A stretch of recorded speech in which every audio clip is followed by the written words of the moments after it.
What's up guys, it is StarFlorge here. Today I'm bringing the Unstoppable Knight Enchanter build. Finally, I cannot wait to show you this build. Now before some of you think, what is this build? It looks maybe a bit basic. Now trust me when I say this build is insane. It's the only time I've actually really enjoyed Knight Enchanter, and the build makes sense. Every spell is taken for a specific reason, and I'll get into that in the explanations, then the combat. But first, let's get quickly into the build for you guys. So first things first, this is a level 24/23 build, obviously if you are human, but anyway, let's just get into this. First of all, we're going to take a barrier with the energetic defense upgrade so we can keep it for longer. Then we're going into Storm Tree very briefly, getting Chain Lightning with Arcing Surge to get the most hits possible, Energy Barrage with Energy Bombardment so we can hit whatever target we specifically want. Going a lot into Inferno, taking Immolate with the Wildfire for the extra damage, Flashpoint because it is so good,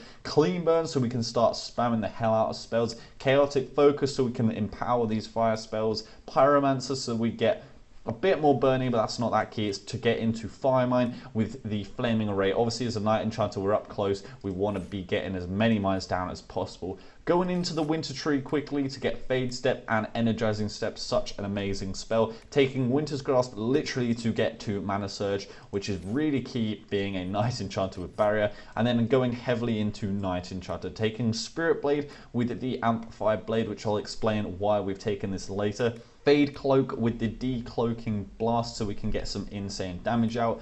Combat Clarity for more mana regen, Fade Shield for more barrier, basically infinite barrier, and then lastly going into Night Protector so that our barrier stays up longer. And that is the build, guys. Really quickly gone through it. If you guys want to, you can just go back and pause it whenever you want, but let's get into the explanation behind these spells so you guys know what is going on. So guys, let's get into the explanation. We're going to go right to left as per usual, but first I want to tell you guys the opening combo and the general way for this build. Now first of all, the way to use this build is ramp up as much Spirit Blade charges and then dump them straight away. This is why we've taken Amplified Blade, is because you don't have to get full charges, and the way we're trying to use this build is to not necessarily reach full charges but reach above 50 and then dump them. And the reason being is usually if you get up to 100 you will usually hit the target again before using Spirit Blade, wasting some damage, and the idea is that we waste no damage. So for what you normally want to do is cast a spell to get some charges, then use Spirit Blade, then cast a spell, then use Spirit Blade, then cast a spell, then use Spirit Blade, and that's pretty much it. That's the way you really want to use this build. Obviously using every other spell like Fade Step to gain mana and Fade Cloak to run around, but yeah, that's the general gist of this build. Now for the opening combo, what you want to do, guys, is first of all put Barrier on yourself to get Mana Surge, then recast Barrier so you get full Barrier again but for free, and you will hold this Barrier for 5 seconds. In those 5 seconds you want to run up to enemy or as many enemies as you can and then cast Fire Mine to then be able to consume half that barrier. Hopefully it will pretty much instantaneously go off and then get you full barrier back from the damage dealt. Then you want to use Immolate, and from the Fire Mine you probably would have got a crit. So then you want to Immolate a second time and then Spirit Blade. So the combo is basically Barrier, Fire Mine, Immolate, Immolate, Spirit Blade, which is really, really cool. But let's just get into the explanations now. I've showed you the combos. Now Barrier we're going to use only when we have 0 barrier or to enter a fight like I just showed. Obviously we're going to be gaining barrier all the time, so that's why we're using it only when we lose barrier. Now let's get into Fade Cloak. We're using this for extra damage and knock up effects. So you want to use this quite often to be able to get around, and if there are ranged enemies you can use it to be able to close the gap without being seen. And that's pretty much it. It's mainly for damage and just walking around when you need to without being attacked. Then we're taking Fade Step obviously for that mana regen, and Clean Burn will mean we can pretty much always Fade Step when we need, and obviously you can always use it to close the gap.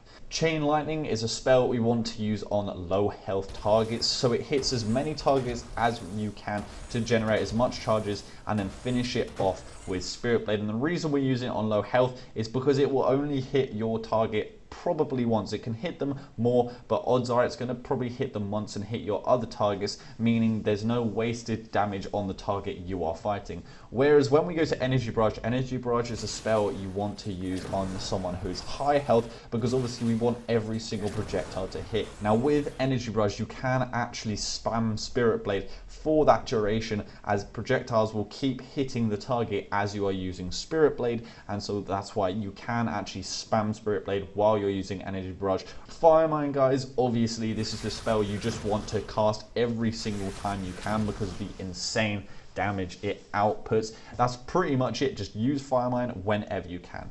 Immolate, again, it's such a high damaging spell. You want to use it often, as much as you can, but mainly we are trying to use Immolate for ranged finishes on enemies that are far away to be able to get really big hits off on them quickly. And also Immolate is probably the best spell to use for Flashpoint, not only because it's got low mana, but because of the damage as well. With this build, I'm easily pretty much 100% getting 8k within a few like milliseconds basically with a Flashpoint Immolate. So yeah, definitely try and use Flashpoint with Immolate. And obviously guys, Spirit Blade, I've basically told you how to use it this whole way through. You just cast a spell, use it.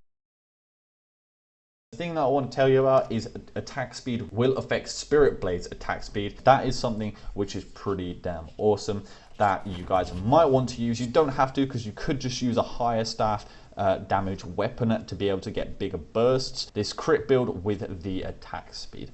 But let's just get straight into the combat, as I know you guys want to see how insane this build is.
So guys, I hope you enjoyed that combat and just this build in general. I really hope you guys give this a try, because personally I'm having so much fun with this build. Put your comments below obviously on what you think of this build. My laptop is kind of fixed, as you could tell by the fact that I made this video, and hopefully it stays this way for a long time so that we can keep getting these videos out on a regular basis again. Once again guys, I hope you have enjoyed this video. I hope you're having a good day and week. Leave a like, comment below, hit that subscribe button, and I will see you next time.